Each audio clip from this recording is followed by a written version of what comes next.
Arrêtez de réclamer les promesses de Dieu sans être sûr que vous les méritez. Arrêtez de réclamer les promesses de Dieu sans être sûr qu'elles sont à vous. Vous prendrez des breuvages mortels, vous ne mourrez pas. Ose frère, on va t'enterrer. Amen. Hein? Alléluia. Alléluia. Tu n'as pas une vie d'un héritier, mais tu veux les promesses d'un héritier. La vie va te tabasser. Il faudrait que tu puisses être héritier pour vivre l'accomplissement des promesses de Dieu. Et quiconque ici est un héritier de Dieu, sache que les promesses de Dieu finiront par se réaliser et par s'accomplir. Si ça ne s'accomplit pas aujourd'hui, ça va s'accomplir demain. Si ça ne s'accomplit pas demain, ça finira par s'accomplir. Et si tu meurs, ça va s'accomplir sur tes enfants et les enfants de tes enfants.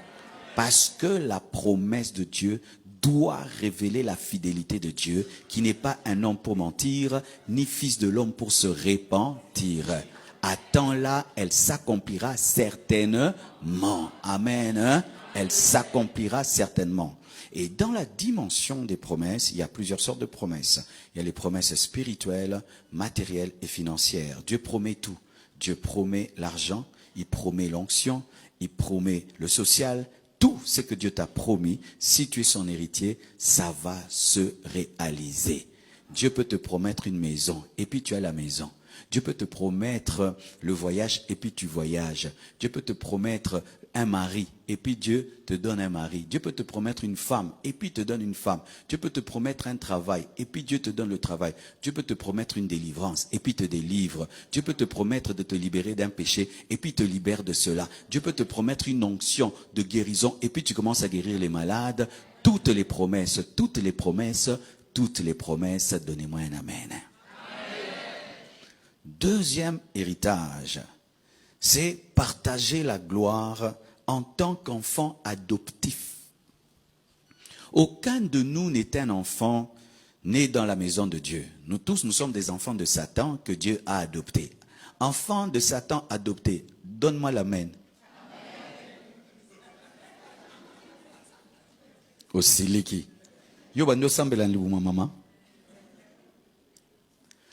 Lorsque vous entendez quelqu'un dire « Moi, je suis chrétien depuis le ventre de ma mère », tu sais là où il prie.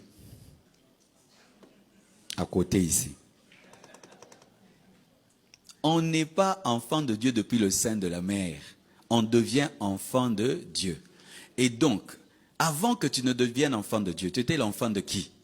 Tu étais l'enfant de Satan. Tu étais l'enfant du péché. Dieu t'a adopté. Et il t'a donné l'esprit d'adoption. Mais ce qui est extraordinaire dans la famille de Dieu, c'est que les enfants adoptifs héritent comme l'enfant de la maison. Et donne-moi l'amen, hein?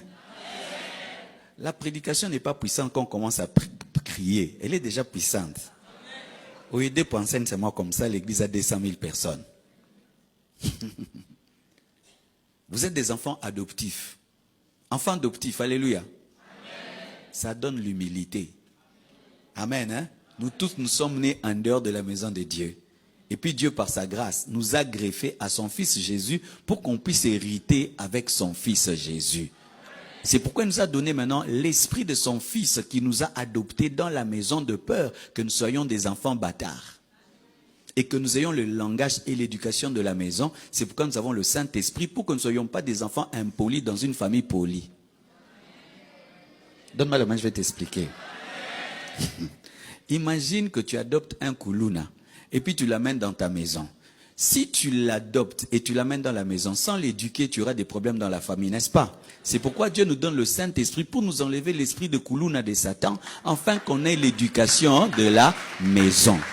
C'est pourquoi vous remarquez, tous les chrétiens qui ne collaborent pas avec le Saint-Esprit, ils ont un esprit païen au milieu de nous et nous font souffrir. Pourquoi? Parce que ce sont des koulounas adoptés mais mal éduqués.